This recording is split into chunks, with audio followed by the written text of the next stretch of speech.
की जनता के कल्याण के निर्णय जिन मुख्यमंत्री ने कर दिए, ऐसे लाडले हमारे मुख्यमंत्री आदरणीय मोहन यादव जी ने वो ताली बजाओ तो जोर से बजाओ और जोर से बजाते रहो। मंच पर विराजमान हमारी लोकप्रिय सांसद प्रत्याशी आदरणीय संजय राय जी, श्रद्धेय संत जी, उनके चरणों में विनम्र प्रणाम करता हूं।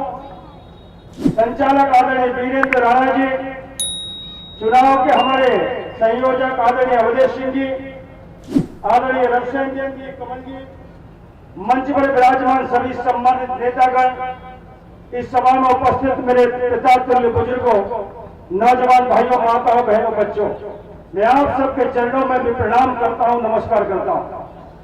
आदरणीय मुख्यमंत्री को एक नहीं लगभग 5-6 सभाएं संबोधित करना है, इसलिए हम तो आप सबके बीच में लगातार किसी न किसी सभा के माध्यम से आते रहते हैं। मैं तो आप लोगों से एक ही निवेदन करना चाहता हूं, विधानसभा की भूल को अगर सुधारना है तो लोकसभा में कमल हर बूथ पर खिलाने का काम कर दीजिए। बहनों भाइयों, आदरणीय मोहन यादव जी के नेतृत्व में हर किसान के खाते में केंद्र के 7-7 6,000 जा रहे हैं। 1,32,00,000 बहनों के खाते में 1,250 रुपए भी जा रहे हैं और फिर से मिलने वाले साहब ऐसे मुख्यमंत्री जो निरंतर पूरे मध्य प्रदेश का दौरा कर रहे हैं और देश के ऐसे प्रधानमंत्री जिनके नेतृत्व में गांव, गरीब, किसान, महिला, नौजवान सबके कल्याण के लिए काम हुआ है। तो जब मोहन जी और हमारे नरेंद्र मोदी जी जब हम सबके लिए कर रहे हैं तो हम सबका भी धर्म बनता है कि माननीय नरेंद्र मोदी को तीसरी बार प्रधानमंत्री बनाने के लिए यहां से संजय राय जी को जिताकर मोदी जी के साथ भेजना है। बोलो सब लोग तैयार हो? हाथ उठा के बताइए, सब लोग तैयार है? एक बूथ आज तारीख हो गई है 4, अब केवल 2 दिन शेष है। कल चुनाव प्रचार 5 बजे बंद हो जाएगा। 6 और 5 तारीख 2 दिन है। 2 दिन के अंदर जहां भी हमारी छोटी मोटी कोई कमी हो उसको पूरा करते हुए भारतीय जनता पार्टी को भिंड जिले की 5 विधानसभाओं में ये गौर विधानसभा क्षेत्र भी रिकॉर्ड मतों से जीत कर जाए, ऐसा मैं आप सभी लोगों से निवेदन करना चाहता हूं। और इस गौर की धरती पर जहां भगवान श्री कृष्ण गाय चराने के लिए आते थे, वो गौहद पवित्र नगरी इस विधानसभा में माननीय मुख्यमंत्री आए हैं। मैं गौर की जनता की ओर से उनका अभिनंदन करता हूं, स्वागत करता हूं, वंदन करता हूं। और एक ही आग्रह करना चाहता हूं, माननीय मुख्यमंत्री जी को बुलाते से पहले एक बार दोनों हाथ उठाकर और मुट्ठी बांधकर जोर से नारा लगाएंगे, भारतीय जनता पार्टी संवादी संघर्ष करो। बहुत बहुत धन्यवाद। बहुत बहुत धन्यवाद आदरणीय भाई साहब। अब मैं मध्य प्रदेश के यशस्वी मुख्यमंत्री आदरणीय डॉक्टर मोहन यादव जी से विनम्र आग्रह करूंगा कि वो बहुत बड़ी कार्यकर्ताओं को संबोधित करें। आदरणीय श्री डॉक्टर मोहन यादव जी।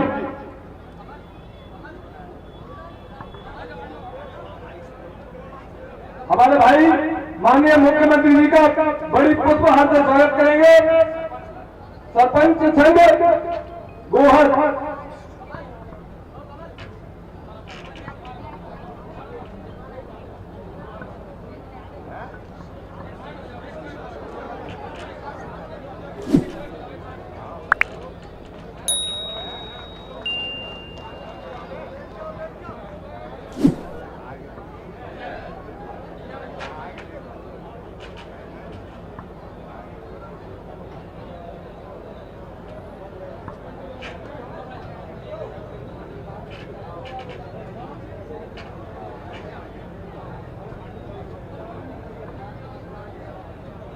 आज की सभा में मंच पर विराजमान अभी अभी जिनने अपना भाषण दिया, मेरे परिषद के समय के साथी, यहाँ के पूर्व विधायक, पूर्व मंत्री श्रीमान लाल सिंह आर्य जी के लिए अभिनंदन करें, लाल सिंह आर्य का स्वागत करें। लगना चाहिए कि हाँ हमारे यहाँ के नेता रहे हैं, कोई बात नहीं। लाल सिंह जी, रण में तो होता ही है, मैं तो खिलाड़ी हूँ, आप भी खिलाड़ी हो। खिलाड़ी कभी खिलाड़ी मैदान में छोड़ते, हार जीत तो चलती रहती है, चलती रहती कि नहीं चलती रहती है। जो रण में रहेगा तभी तो जय पराजय होगी। जिनने रण नहीं देखा वो काय का मैदान और वो काय का योद्धा, हमारे बहादुर योद्धा है। आज इस अवसर पर जिनके निमित्त हमें और आपके कारण से बहन संध्या जी सीधे माननीय मोदी जी की सरकार बनाने में मदद करेगी। हमारी सांसद बहन संध्या जी के लिए अभिनंदन करें, जोरदार स्वागत करें संध्या जी का। इस मंच पर ही मौजूद हमारे अपने अवधेश कुशवाहा जी, ताली वाली बजाते रहो भाई, मैं बोल दूंगा नाम केवल, वीरेंद्र राणा जी, रविंद्र जैन जी, राम बाबू उपाध्याय जी, विजय देवपुरिया जी, विवेक जैन जी, रवि शर्मा जी, देवेंद्र गौड़ जी, दीपक तोमर जी, गोपाल कुशवाहा जी और बहुत सारे नाम है। जिला पंचायत के अध्यक्ष सहित श्रीमती कामना भगोरे सहित पूरा मंच, सबके लिए अभिनंदन कर दें। पूरे मंच के लिए जोरदार अभिनंदन कर दें एक बार। गोहद की धरती मुझे बताया गया है कि यहाँ भगवान कृष्ण से सीधा सीधा संबंध आया, और भगवान आते तो अकेले नहीं आते, वो 33 करोड़ देवी देवताओं के साक्षात स्वरूपा गौ माता को लेकर के आते थे। मुझे आनंद आया आज गोहद के इस स्थान पर आकर के भगवान कृष्ण का 5000 साल पुराना इतिहास जीवंत हुआ। आप सबके लिए वो भाग्य है कि आपका वो भगवान की धरती से संबंध आया। वाकई भाग्यशाली है गोहद के लोग, और भाग्य और डबल बढ़ जाता जब हम चुनाव में बात करेंगे। अभी ये चुनाव किनके किनके बीच में, चुनाव में हमारी भूमिका क्या है। ये चुनाव कई बार हमारा मन बड़ा होता है तो हम बड़े मन के कारण कई बार कई अपराध माफ कर देते हैं कि चलो कोई बात नहीं, हो गया तो हो जाने दो। लेकिन उनका जो पाप है वो पाप को माफ करने से परमात्मा सनातन संस्कृति अपना धर्म ये कहता है, पापी के पाप माफ करने से पाप का वजन आपके माथे पे आ जाता है, आप उससे बचते नहीं। ये हमारी सनातन संस्कृति बताती है। महाराज जी आप अपने यहाँ बैठे, हमारा घोषित महाराज जी आपके चरणों में प्रणाम। हमारे लिए एक बार अभिनंदन कर दो, संत श्री बैठे हो मंच पर तो अपने आप ये पवित्र स्थान हो जाता। हमारे लिए सौभाग्य की बात, आज अपने जिस स्थान पर मैं बात कर रहा हूँ, अभी आपने थोड़े दिन पहले सरकार बनवाई और सरकार के बनाए रिजल्टों में मैं बात करूंगा। लगभग 100 दिन हमारी सरकार चली, और सरकार चलने के बाद माननीय प्रधानमंत्री नरेंद्र मोदी जी ने आह्वान किया था आप सबसे कि आइए आप भाजपा के लिए सरकार बनाइए, और आपने भी क्या दिल खोल के वोट दी, बहनें भी बैठी। हमारे अपने आज के दिन तो और महत्व बढ़ गया। बहनें आप चिंता मत करो, लाडली लक्ष्मी से लेकर के लाडली बहना तक सब योजना बनी तो भाजपा की सरकार में बनी है। हमारे अपने देश के अंदर की भाजपा की संस्कृति बता दी। जोरदार ताली बजाओ। आज आपके खाते में भी पैसे आ गए। हमने कहा था कि हर महीने आएंगे, कांग्रेस वाले दिन गिनते रहते क्योंकि उनका दिन तो खाने, वो तो इतने कंजूस है, और उनका बस चले तो रक्षाबंधन के दिन, राखी के दिन भी वो बहन से खाली हाथ जोड़ के काम चला ले, इतने कंजूस है मन के। और ये मैं खाली बोल नहीं रहा, आप बताओ ये सरकारें तो पहले थी, लंबा समय कांग्रेस की सरकार रही, ये बहनें उस समय नहीं दिखी उनको, वो नहीं मानते। बल्कि बहन बेटी के लिए तो बड़े दुर्भाग्य के साथ कहना पड़ रहा है। संध्या जी के लिए जोरदार ताली बजा। हमने अपनी बहन को सांसद बना के आपके बीच में दिया। ये बहन बेटी का सम्मान करने की अपनी सरकार की भावना, और मोदी जी ने और आगे बड़ा निर्णय करके, अरे हमारे यहाँ तो सीता सत्या सावित्री वाले लोग, हम अपने यहाँ तो बहन बेटी को ये पूरे चंबल के बेल्ट में बहन बेटी या दामाद उनके तो चरण छू करके अपना जीवन धन्य करते, अपनी इतनी अच्छी संस्कृति है, अपने दामाद का पैर पड़ते कि नहीं पड़ते अपन, उनके अपना मान सम्मान देते कि नहीं देते। लेकिन कांग्रेस की दृष्टि कैसी है? कांग्रेस के प्रदेश अध्यक्ष परसों एक दलित महिला इमरती बहन 3 बार की मंत्री, कई बार की विधायक, अरे नाम तो किसी का कुछ भी रख देते हैं, लेकिन बहन बेटी का अपमान करना चाहिए क्या? जितना गंदा बोले उनके खिलाफ रिपोर्ट हुई, एक बहन का ऐसा अपमान करोगे, लेकिन क्या करे, इनका चरित्र ही ऐसा है, इनके बड़े बेटा भी ऐसे ही बोलते, मैं तो बोल नहीं पा रहा, इतना गंदा बोले बहन बेटी के लिए, और वो कांग्रेस का प्रदेश हो सकता है? कोई मानता है ऐसा? अगर आप गंदा बोलोगे और आप जवाबदारी वाली जगह पे हो प्रदेश अध्यक्ष के रूप में, तो कांग्रेस के नेता प्रियंका गांधी, सोनिया गांधी को चाहिए तुरंत बाहर करे, उसको पद से हटाए। जो बहन बेटी का अपमान करे, हमारे यहाँ अपनी संस्कृति में उसको बर्दाश्त नहीं करते। बोलो करेंगे क्या? कोई भी बहन बेटी हो उसकी सार्वजनिक से इज्जत उतारोगे, लेकिन क्या करे, इनके तो परंपरा ही ऐसी है। परंपरा कैसी है? इनकी परंपरा है कमलनाथ, वो कहते हैं महिलाएं बोला आइटम होती, अब ये इनके भाव है, शब्द है। भैया ये क्या कह रहे हो? और आगे बढ़ो। जिसने राज्य का बंटाधार कर दिया, राजगढ़ से लड़ रहा है, वो पूर्व मुख्यमंत्री, बंटाधार मुख्यमंत्री, वो महिलाओं को टंचमाल कहते थे। ये दृष्टि है इनकी। कोई बात नहीं, हम तो सनातन संस्कृति वाले हैं। अभी मुझे बताते ही इनने बोला कि भगवान कृष्ण यहाँ तक गाय चराते आते थे। ये गोहद, गाय की हद तक का स्थान, तो गौ माता से जुड़ करके आपसे अच्छा कौन समझ सकता है? कंस ने भी ऐसे अपराध किए थे, किए कि नहीं किए थे? अपनी सगी बहन को भगवान कृष्ण के डर के चक्कर में कहाँ भेजा था? कहाँ भेजा था? भेजा था कि नहीं भेजा था? और ये भले ही लाख जेल में भेज दिया, लेकिन काल के कपाल पे जो लिखा है वो कोई मिटा सकता है क्या? कर ले तेरे को कंस जो करना हो। और कंस और कांग्रेस एक जात के भैया, ये कोई अंतर नहीं, दोनों में एक ही लाइन के लोग हैं, एक ही लाइन के, इनके अंदर कोई अंतर नहीं है। इनको कैसे भी करके कुर्सी चाहिए, हर हालत में कुर्सी चाहिए। कुर्सी के चक्कर में देश का बंटवारा अगर किसी ने मंजूर किया तो कांग्रेस ने किया। 1947 में जनसंघ भी नहीं था, भारतीय जनता पार्टी भी नहीं थी, जनता पार्टी भी नहीं थी, केवल मुस्लिम लीग और कांग्रेस। अंग्रेज जो नहीं कर पाए वो कांग्रेस ने करके दिखाया। हमारे अपने निरपराध भाई बहनों को भूखे भेड़ियों के हाथों ऐसे ही छोड़ दिया। आप अंदाज लगाओ, कोई जमीन जायदाद मकान दुकान छोड़ के आएगा क्या? मैं आज इस बात के लिए आनंदित हूँ, हमारे अपने सिंधी समाज के, बंगाली समाज के, सिख समाज के भाई बहन केवल धर्म की रक्षा के लिए, केवल भगवान रामकृष्ण की संस्कृति को बचाने के लिए, केवल ये चुटिया हिंदू धर्म की कटे नहीं, इसलिए सब छोड़ के आए और पाप करा कांग्रेस ने। हमें इस बात का आनंद है, धर्म बचाने के लिए देश छोड़ना मंजूर कर दिया, भारत देश में आ गया। जोरदार ताली बजाए इस बात के लिए, उन्हें अपने धर्म की रक्षा के लिए जमीन जायदाद मकान दुकान सब छोड़ दिया, लेकिन हिंदू धर्म नहीं छोड़ा। ये हमारा सौभाग्य है। कांग्रेस ने उस समय भी यही व्यवहार किया।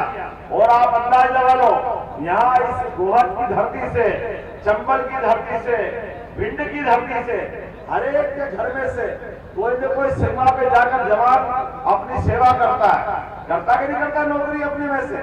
या तो हमारे यहाँ के जवान ये वीरों की धरती है, या तो देश की सीमा पे रक्षा में अपनी भूमिका अदा करते हैं, या यहाँ बैठे हुए किसान अपने खेत में खून को पसीना बनाते हुए पूरे देश का पेट भरने के लिए काम करते। इसलिए आपको प्रणाम करने की इच्छा होती है। ये आपका मान सम्मान केवल मेरे बोलने से नहीं, किसान सम्मान निधि ये वो जवानों का और किसानों का बराबर का दर्जा है कि नहीं? जोरदार तालियां बजाएं। माननीय नरेंद्र मोदी जी के लिखने पहली बार किसान सम्मान निधि दी है खेतों में काम करने वालों को। पैसे का सवाल नहीं है, लेकिन पैसे के पहले सम्मान देना चाहिए। रुपया नारियल ही देते हैं मेहमान को आने के बाद, लेकिन वो रुपया नहीं है, वो सम्मान है, किसानों की सम्मान निधि। और मुझे इस बात की प्रसन्नता है, हमारे पुराने मुख्यमंत्री शिवराज जी के लिए भी ताली बजाओ, उन्हें 6,000 उसमें भी दिए, 6 12,000 हुए कि नहीं हुए? और वो 12,000 चिंता मत करो, मेरी सरकार भी कोई योजना बंद नहीं करेगी, ये योजना में लगातार सारे धनराशि आपको मिलती रहेगी। जो भी यहाँ बैठे हैं, अब सरकार बनाने के लिए बात करने के लिए तो कांग्रेस के लोग भी आ रहे हैं, वो भी अपनी बात कह रहे हैं, लेकिन वो कैसा व्यवहार करते हैं? अब आप बताइए, अपने इस व्यवस्था में हमने कल ही समाचार पत्रों में पढ़ा है कि पहले सोनिया गांधी अमेठी से लड़ती थी, चुनाव लड़ती की लड़ती थी सोनिया गांधी, और ये अमेठी से चुनाव हार के गए राहुल गांधी। कहां गए? डर के मारे। आगे केरल के आगे समुद्र है, भागते भागते जो हारे कि डर के मारे सीधे केरल तक पहुंचे और केरल में जाके चुनाव लड़े, क्योंकि उनको मालूम है उत्तर प्रदेश की धरती देवभूमि है, ये अपने अधर्मियों को बर्दाश्त नहीं करती है। कांग्रेस के सारे पाप का हिसाब चुकता करा, बुरी तरह से अमेठी में हार कर भागे, वहां हमारी स्मृति बेदी ईरानी चुनाव जीती, भारतीय जनता पार्टी चुनाव जीती। क्योंकि जब जनता के बीच में आप रहो, अरे जिनके पिताजी से लेके खानदान 5-5, 6-6, 7-7, 8-8 बार चुनाव लड़े, लेकिन अमेठी के अंदर कोई स्कूल नहीं, कोई कॉलेज नहीं, कोई थाना नहीं। अरे मनुष्यों की धरती है ये, आप विकास के काम नहीं करोगे तो कौन आपको जगह देगा? भाजपा की अपनी सेवा करने की भावना के कारण हमारी प्रचंड बहुमत से स्मृति ईरानी जी मूल रूप से सेवा करते करते डंके की चोट कांग्रेस को वहां से हरा करके, और कांग्रेस नहीं हारी, कांग्रेस के राष्ट्रीय अध्यक्ष थे उस समय राहुल गांधी, थे कि नहीं थे? तो कांग्रेस का राष्ट्रीय अध्यक्ष उस समय भी हारता है और हार के भागता है केरल तक और वहां से लौट कर आते हैं। हमने सुना था प्रियंका भी लड़ेगी, और हमने रॉबर्ट वाड्रा का भी सुना था, इनके जीजाजी ने कहा मैं लड़ूंगा, लेकिन ये बहन बेटी के नहीं होते। हमने पहले कहा, अभी बता रहा हूं, आके प्रियंका लड़ने वाली थी रायबरेली से, सोनिया गांधी ने जगह छोड़ी, लेकिन ये लोग बहन बेटी के नहीं होते, बहन बेटी को अलग हटाया।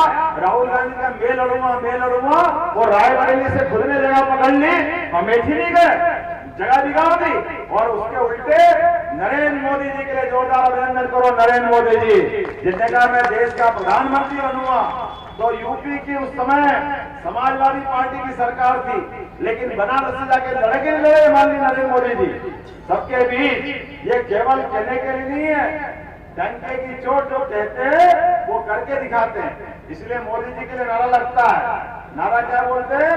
मोदी है तो, जोर से बता, मोदी है तो, ये मोदी है तो मुमकिन है। एक बार नहीं, 2 बार नहीं, 3 बार इनके अध्यक्ष 3 जगह बदल रहे हैं। पहले अमेठी से हारे, अब वायनाड से हारेंगे, फिर रायबरेली पहुंच रहे हैं। नरेंद्र मोदी जी गुजरात से आकर उत्तर प्रदेश में समाजवादियों के बीच अपनी जगह बना के बनारस से लड़े, और भगवान विश्वनाथ ने उनको आशीर्वाद दिया कि नहीं दिया? बोले विश्वनाथ भगवान की। और 1 बार हो जाए, 2 बार हो जाए, 3 बार हो जाए, 3नों बार वहीं से लड़ रहे हैं, क्योंकि ये सनातन धर्म की जय जयकार करने वाली पार्टी है, ये भगवान को मानने वाली पार्टी, हमारे देश की संस्कृति को मानने वाली पार्टी। इसीलिए हमने कहा, आप बताइए, हमारे इस गोहर की धरती से मैं पूछना चाहता हूं, 2014 के पहले अपने देश के अंदर जगह जगह बम फूटते ही नहीं फूटते थे? कभी बंबई, कभी दिल्ली आतंकवादी घटना होती कि नहीं होती थी? होती कि नहीं होती थी भाई? अब आप बम फूट रहे क्या? पहले फूटते थे, आज क्यों नहीं फूट रहे? क्योंकि इनके अंदर ऐसी घटना से निपटने का दम ही नहीं था। कांग्रेस के लोग कहते हम क्या करें, वो तो पाकिस्तान कर रहा है, हम क्या करें, हमारे हाथ में नहीं है। वाह, तुम्हारे हाथ में कुर्सी पे बैठना है, तुम्हारे हाथ में अगर मैं सीमा पे मरने वाले लोग अगर कोई होंगे तो अपने चंबल अंचल के होंगे, देश के सपूत मरते हैं, तुम्हारे घर से नहीं मरते। उनकी जान, उनका खून पानी है क्या? ऐसे ही मरने देंगे? मुझे इस बात की प्रसन्नता है, नरेंद्र मोदी जी ने कहा था कि मैं पूरा देश भय मुक्त करूंगा, आतंक मुक्त करूंगा। और इसलिए पाकिस्तान ने भूल से गलती कर दी तो पाकिस्तान को ठिकाने लगाने का काम करा कि नहीं नरेंद्र मोदी जी ने? घर में घुस के मार के बताया पाकिस्तान ने, मारा कि नहीं मारा? नरेंद्र मोदी जिंदाबाद। और एक बार नहीं, एक बार मैदान से, दूसरी बार हवाई जहाज से, और पूरा देश आतंकवाद से मुक्त करके दिखाया। ये होता देश का प्रधानमंत्री और ये होता भारत का गौरव। दुनिया के अंदर धाक बन गई भारत की कि यशस्वी प्रधानमंत्री नरेंद्र मोदी कोई व्यक्ति है। आज विश्व के सबसे ज्यादा लोकप्रिय व्यक्ति कोई है तो नरेंद्र मोदी है। और हम सब जानते हैं इस बात को। नरेंद्र मोदी जी के नेतृत्व में पहला दिया हुआ वोट 2014 का, आप अंदाज लगा लो। उसके कारण से कांग्रेस जो पूरे देश में राज कर रही थी, लगभग 250 से ज्यादा सीटें थी, लेकिन नरेंद्र मोदी जी ने आह्वान किया तो 115 रह गए। कितने रह गए? पूरे देश में 115 जीते 2014 में। वो दोबारा फिर माहौल बना और वही रास्ते पे कांग्रेस गई, वही झूठ बोलती रही। और नरेंद्र मोदी जी ने जैसे ही पाकिस्तान का हिसाब चुकता करा तो दूसरी बार 115 रह गए। और मान के चलो अब की बार तो आप सबके जीवन में कोविड का खराब समय आया कि नहीं आया था? कोरोना हुआ कि नहीं हुआ था? कोरोना में लोग घर से नहीं निकल रहे थे, भाई को भाई हाथ लगाने को तैयार नहीं। पूरे देश में हाहाकार मची, रेल बंद, बस बंद, सड़क जाम, लोग घर के अंदर बैठे। ऐसी बीमारी कि डॉक्टर के पास भी इलाज नहीं था। लेकिन मुझे इस बात की खुशी है, नरेंद्र मोदी ने कहा कोई बात नहीं, आप घर में रहिए। लोगों ने कहा हम खाएंगे क्या, कुछ है नहीं। तो नरेंद्र मोदी जी ने चिंता मत करो, गेहूं चावल जो चाहिए आपको घर मिलेगा, लेकिन पहले आपकी जान बचाएंगे। और जैसे ही टीका आया, सबको टीके लगे कि नहीं लगे? किस किस को टीके लगे? हाथ खड़े कर बताओ जिनको टीके लगे। आप बताना भैया, सबको टीके लगे कि नहीं लगे? कोई से 2 रुपए भी लिए क्या? किसी से 2 रुपए लिए क्या? आप याद करो 17 लाख साल पहले भगवान राम का काल, जब लखनलाल को मूर्छा हो गई तीर लगने से युद्ध में, तो संजीवनी बूटी लेने के लिए हनुमान जी पूरा पर्वत लाए कि नहीं लाए? पूरा हनुमान जी महाराज की। उस काल में भी हनुमान जी ने बचाया था। इस काल में हनुमान भक्त नरेंद्र मोदी, जिसका खुद का कोई घर नहीं है, कोई बाहर नहीं है, कोई संसार नहीं है, घर का कोई मकान नहीं है, लेकिन जीवन जी रहे 142 करोड़ को घर समझ करके। ये परिवार उनका है नरेंद्र मोदी का, हमें इस बात का गर्व। और ये नालायक लोग नरेंद्र मोदी के लिए कहते हैं, ये कहां है, ये किसके लिए कह रहे हैं? इनकी घरवाली तो कोई है ही नहीं, इनके मंगलसूत्र नहीं है। अरे बाबा भूल गए, हनुमान जी ने लंका जलाई, समुद्र लांघा तो अपनी माता सीता के लिए, उनने राम जी की जोड़ी देखने के लिए। ये संस्कृति हमारी है कि माता बहनों का सम्मान हम करें, अपने लिए जिए तो क्या जिए। ये जो अपना उदात्त भाव है, ये संत बैठे हैं, कोई परिवार बसाते क्या? अरे इनका जीवन तो सबके लिए होता है, हनुमान जी का जीवन सबके लिए है कि नहीं है? लेकिन ये नालायक लोग उन पे भी प्रश्न करते हैं। ये कहते हैं भगवान राम, आप बताओ माता जी, भगवान राम कहाँ पैदा हुए? कहाँ पैदा हुए? आप बताओ कहाँ पैदा हुए? आप बताओ कहाँ पैदा हुए? जोर से बोलो, कहाँ पैदा हुए? आप बताओ कहाँ पैदा हुए? आप बताओ कहाँ पैदा हुए? आप बताओ, आपको मालूम अयोध्या में पैदा हुए? आपको मालूम, मैंने सिखाया तो नहीं आपको? आपको भी मालूम है अयोध्या में, आप ही ने बोला है ना माता, आपने भी बोला। अरे इस देश के बच्चे को मालूम, पूरी दुनिया को मालूम। और आपके अगर परिवार में बाकी कोई बड़े बुजुर्ग होंगे या छोटे बच्चों को भी पूछो कि राम पैदा कहाँ हुए, तो कह देगा कि अयोध्या में पैदा हुआ। नहीं मालूम तो एक ही पार्टी वाले, इनके साथ वाले कांग्रेस वाले, वो कह रहे राम कहाँ पैदा हुआ, हमको नहीं मालूम। अब बता रही राम को नहीं पहचानना और वोट मांगने हमारे बीच में आए, कोई वोट देगा क्या इनको? बताओ, भगवान राम के मंदिर बनाने में आजादी के बाद 70 साल तक अड़ंगे लगाए, शपथ पत्र दिया इनने। कहाँ राम पैदा हुए, किसने देखा? हम तो नहीं मानते। ये शपथ पत्र में कांग्रेस ने कहा, लेकिन जोरदार ताली बजाओ नरेंद्र मोदी जी के लिए। 5 साल के अंदर कोर्ट के अंदर ढंग से मुकदमा लड़ा तो फैसला भी हुआ, और फैसला ही नहीं हुआ। दूसरा बड़ा काम भूमि पूजन का हुआ। तीसरा बड़ा काम 500 साल बाद भगवान अपने धाम में मुस्कुरा रहा है। जोरदार ताली बजाओ और बोला जाए जय श्री राम। मुस्कुरा रहा है कि नहीं मुस्कुरा रहा है? अब जैसे भगवान राम मुस्कुराए, इनकी छाती पे सांप लौट गया। अब ये कह रहे हैं हमारे भी राम, हमारे भी राम। हाँ भैया तुम्हारे राम, तो वो शपथ पत्र काहे के लिए दिया था? क्यों कहा था कि हम कौन से राम हैं, जहां पैदा होने के प्रमाण मांगे? अब जनता तुम्हारे सबके सामने है। लेकिन चलो, आप तो इतने अभागे हो कि भगवान राम का निमंत्रण भी आपको देने गए तो आपने निमंत्रण ठुकराया। आप बताओ, कभी कोई घर में आपको निमंत्रण देने आया, अरे दुश्मन भी निमंत्रण देने आया तो क्या निमंत्रण ठुकराते हैं क्या? उसको मुंह पे कहते हैं या हमको नहीं मानना? कोई ने बोला आज तक ऐसे? बताओ बहन, कोई ऐसा बोलेगा? कोई दुश्मन, पक्का दुश्मन भी हो कितना ही तो मुंह से बोलेगा कि नहीं आए? अरे ये मुझसे बड़े वाले हैं, इनने मुंह से नहीं बोला, ये तो लिख के दे रहे, लिख के हमको नहीं आना। अरे कोई हमारी छोटे छोरी का शादी है क्या? हम काय के लिए बुला रहे हैं? भगवान राम के मामले में बुला रहे हैं। वही बात की भैया, तुम बहुत घमंडी लोग, तुम बहुत बड़े लोग। भगवान राम के काल में भी रावण का घमंड 10-10 सिर से बोलता था। 10 सिर से, कितने सिर से बोलता था? 10 सिर से बोलता था। ऐसा घमंडी था वो।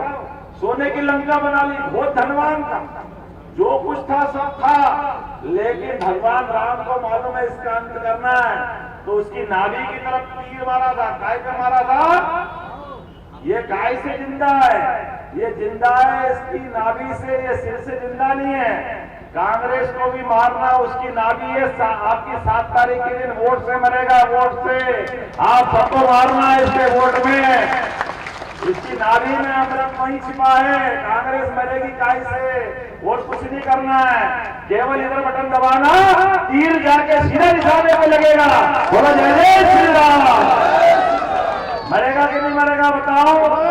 मरेगा कि नहीं मरेगा? तो ये इतनी अमृत जहां छिपा है वहीं निशाना लगाना है। और अभी तो हमने कहा भैया बाबा महाकाल की लोक में आनंद आ गया। आया कि नहीं? बोला जय जय श्री महाकाल।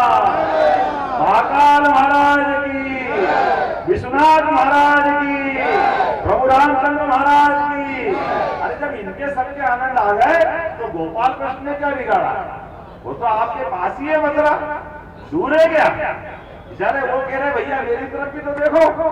अब मथुरा में मुस्कुराना चाहिए कि नहीं मुस्कुराना चाहिए? तो 5 साल में 1 वोट अपन ने देश की सुरक्षा के लिए दिया, दूसरा सनातन धर्म की संस्कृति के लिए दिया, भगवान राम सहित सभी देवताओं में आनंद आया, तीसरा वोट गोपाल कृष्ण के मुस्कुराने के लिए देना चाहिए। देना चाहिए कि नहीं देना चाहिए? तो हम और आप मिलकर संकल्प करें, तीसरा वोट बोलो गोपाल कृष्ण भगवान की। अगली बार मटकी वहीं फोड़ने चलेंगे। जमुना जी का कृष्ण कन्हैया सबकी आंखों का तारा। आनंद के साथ बोलो, अपने स्थान पे खड़े हो जाओ और संकल्प करो, दोनों मुट्ठी बांध करके। बहुत वालों का तो ज्यादा लगाव है, ये गौ माता के साथ भगवान कृष्ण से खास रिश्ता रखते हैं। तो हम और आप एक वोट जब तक भाजपा के पक्ष में निकल जाए तब तक शांति से नहीं बैठेंगे। बोलो सब